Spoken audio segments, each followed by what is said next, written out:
Hello folks, hope you're all doing well. We are back at the plot this morning and it's a bit of a mixed day. Let's have a bit of a spin round. There's some blue sky over that way, there's a bit of sun over that way, and there's plenty of cloud. But so far this morning we've had wind, we've had rain, we've had everything going. But the rain stopped now, so there's a bit of a break so we can have a wander around. And something I've been meaning to get on with for the last couple of weeks, I think, is get the onions harvested. And we've got some banana shallots as well to lift, and we're going to be very gentle with them. After we watched Steve over at Green Side Up being very gentle with his shallots, I was a bit rough with my first lot, and I've learned, I'm always learning stuff from the likes of Steve and that, and go and check out his channel. We sort of link up there to go and see it, and you know, as far as storing them and things like that, and I'll talk about that when I lift them, but we'll come to it. But let's just have a little look here.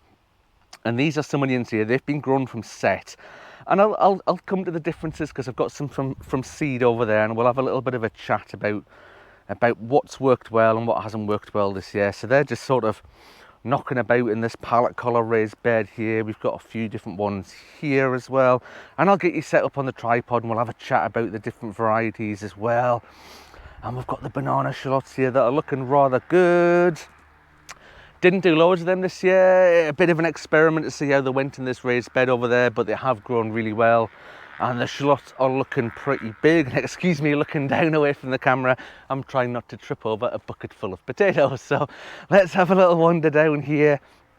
Speaking of potatoes and things, there was a section of the potato bed that I wasn't going to use this year. So I chucked some onions, and I grew some onions from seed as opposed to set. So all the ones you saw over there from set.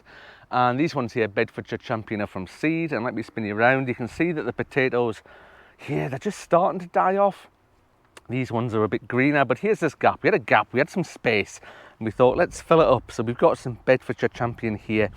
And again, I'll lift them. I'll not video me lifting them all, but what I'll maybe do is just take a sample of the different ones, the ones from seed, the shallots, the onions from set, and we'll just have a look at the difference of them, how they've turned out, what I'm thinking about doing next year, what I can improve on, things that have worked, things that haven't worked. And if we have a quick spin round here and back down this other side, and let me spin you around again. Here we go.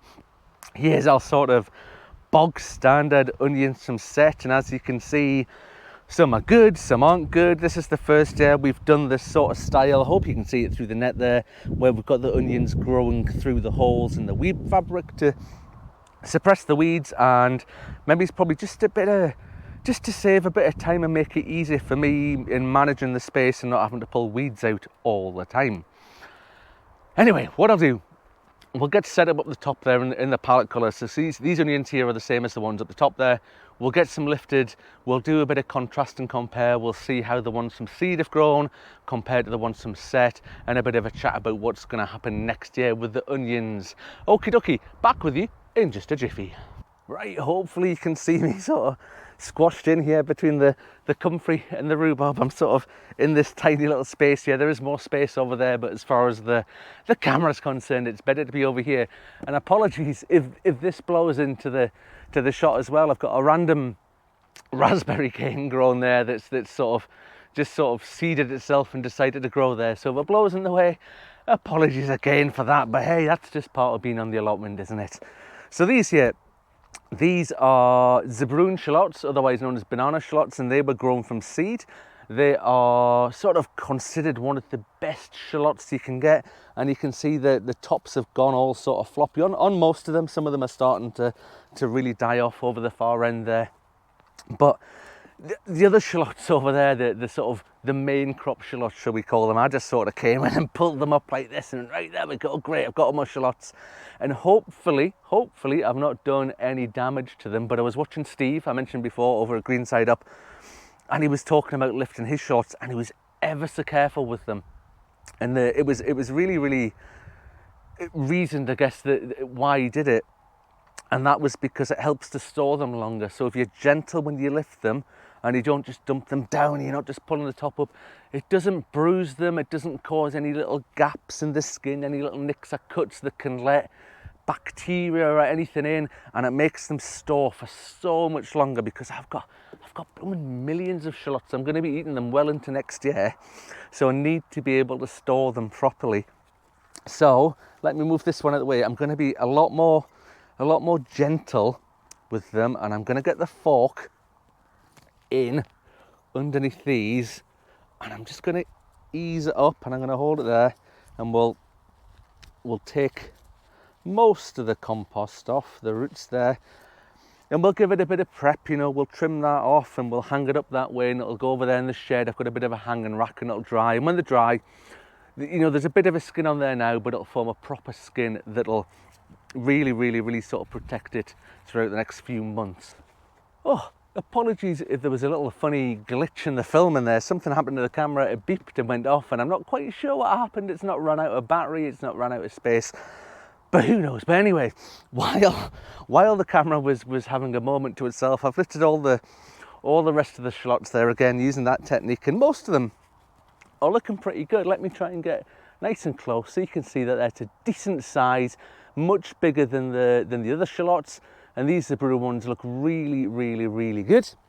So I think I'll be doing them next year again. I'll be growing them from seed. You know, they're not all absolutely giant. Look, there's a couple of little tiddlers just here that maybe aren't as big. I mean, we'll still use them, and I wonder if it's because these ones were sort of back here right in the shadow of the comfrey, and they've maybe not had as much light, as much sun as the rest of these sort of much bigger ones that have been over here getting a lot more light. But anyway, that's something to think about for next year, maybe trimming the comfrey back a bit more and seeing if we can get a bit more light into this bed. But on the whole, pretty pleased with them. Right, next job, I'm going to go and lift some of the onions, and I'll take 3 onions, right? I'll take one of the sets out of the raised bed, I'll take one of the sets that's out of the ground over there, and I'll take one of the ones that have grown from seed, and we'll have a look at them at a bit of contrast and compare what's worked well, what's worked well, what hasn't worked well, and what we're going to do next year, how we're going to store them, that sort of stuff. So I'll be back with you in just a moment. So I had all this planned and ready to go, and then the sun, this big strange orange glowy ball that, just as I say that, is now deciding to go away to came out, and of course it is shining right across the camera and you couldn't see me, there was shadows and it was dark, and I've moved it all around, and now it's gone again. But hopefully you can see me and we can see what's going on here. So I've got the 3 different onions that I mentioned before. So this one, first up, here we go, look. Bog standard onion, pretty good, not a bad size. This is about the average size of the ones that's in the raised bed at the top there. This one came out of the raised bed. It was grown from set. I got the sets from DT Brown. I'll put a link to all the sorts of stuff below that I've been using.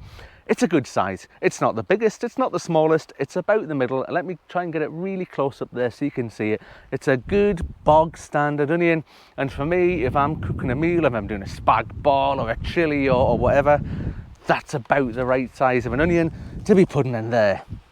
Next up, this one was grown in the ground underneath the plastic like I showed you before. Exactly the same sets that I just showed you there. It's about the same size. One thing you will notice, look at that, much more roots. There's loads of roots, and they're much longer than there were on the one in the raised bed. But saying that, not much difference in size. And last but not least, let me show you this. This is a Bedfordshire Champion grown from seed. It looks a bit tatty. It is literally just straight out of the ground. I've not prepared them or anything like that. I want to show you guys everything as is.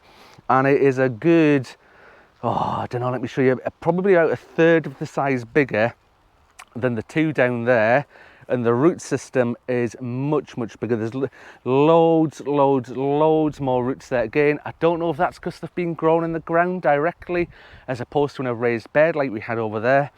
But the main difference that I want to show you between these two, apart from the size, you can sort of see them side by side there, you can see the difference in them, is that this year, and I've heard this before, so last year I had millions of onions, brilliant, not a jot of bother with them. This year, the ones that were grown from set, at least half of them have gone to seed and bolted. Now you can't see it, this one hasn't by chance, the one that I've picked, but a lot of the ones that were in the plastic there and in the raised bed at the top there have gone to seed.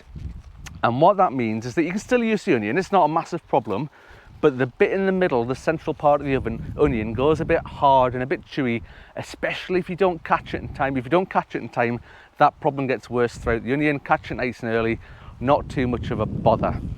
However, These ones, grown from seed, not a jot of bother with them. I've not even looked after them very well. They've just sat there, over there in the side of that potato bed, because I had a bit of space, and I thought I'll try growing from seed, just as a bit of an experiment, bit of a chance, and they've turned out absolutely brilliant. And I say, it doesn't look a picture perfect onion now, but once it's been hanging upside down like that for a couple of weeks, it'll look absolutely magnificent with the skin on it. And admittedly, Bedfordshire Champion, I think they're one of the show onions. I think they're one of the ones people show with. I don't show with them, I just eat them.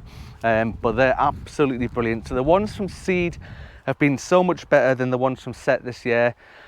Not sure why. It's been a bit of a funny year weather-wise. You know, we've had droughts, we've had heat, we've had loads of rain. We had that really early drought back in the year, sort of, was it May sort of time, maybe it's even April, where there was like no rain for pretty much a month. We've had loads of rain recently, storms and stuff, and we're in a pretty consistent place right now, but a few weeks of really hot weather as well. So maybe that's had an effect. Maybe that's had some problems when there's problems with trees and stuff at the moment, dropping the leaves, and it's really early in the year for them to be doing that, and especially fruit trees dropping their fruit, because the trees think it's autumn, because it's so dry, they think it's the end of the year. And it's a bit of a survival thing for them as well, that they drop the leaves. If they're not getting enough moisture, the trees will drop the leaves and the fruit, which is a real shame and a real problem of something going forward, global warming and all that sort of climate change, I should call it. Global warming, shouldn't really call it that anymore. Climate change, we'll call it. Bit of an issue. Anyway, I'm digressing there. Let's go back to the onions and the shallots. So, plan for next year. Let me come and grab you. 2 seconds. Let me grab the camera. Let's grab this and we'll spin round. Right, plan for next year.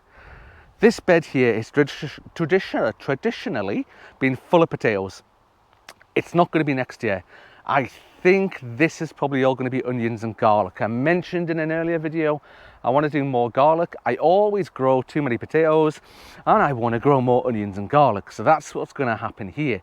We're going to grow much more from seed. You can see the Bedfordshire Champion here again. Look, you can still see them in the ground. These ones, that one's giant. These ones are even bigger. They're going absolutely great guns. No problems with going to seed or bolting or anything with them. Up the top end here, let's just have a little scoot up here just to finish off with, back to where we were up here in the raised beds. Raised beds again, we'll probably do the same. We might, if we're increasing the onions over there in these raised beds, we might do 2 beds of the Zebrune Shallots. We might save this bed here that's got these onions in, and this bed down here. You can see the shallots all laid out there. We might do this one full of shallots as well. And there's some onions in here. These ones have been a bit funny, but that's another story for another day. Anyway, that's me pretty much done for today, I think. Actually, let me just show you. Let me show you one more thing. Totally, completely onion related. And sorry for squinting. The sun has decided to come back out again. You hear these funny stories about courgettes, in that you come one day and they're tiny and you come the next day and they're massive. Well, guess what's happened? Let me have a look in here. Look at this. Look at the size of this courgette. It's absolutely giant. I swear I was here middle of the week, Wednesday. Was it Wednesday or was it Tuesday I was here? Honestly, and that was nowhere near that big. Honestly, I don't know what's happened. You leave them for a couple of days and all of a sudden they're absolutely giant. Anyway, that's just a funny little story to finish off with. That's me done for today. You'll probably be glad to hear. If you would like to keep up to date with what's going on, please think about subscribing. It's absolutely free. Just click the wee button down below. Leave us some comments. Let me know about your onions, shallots, things like that. How have you got on this year? Are there any varieties you would really recommend me trying out next year? I'm always keen to try different varieties. And if you like what you've seen today, please think about giving us the thumbs up. Well, thank you very much for watching, folks. I'm going to head off now and I will see you on the next one. Bye for now.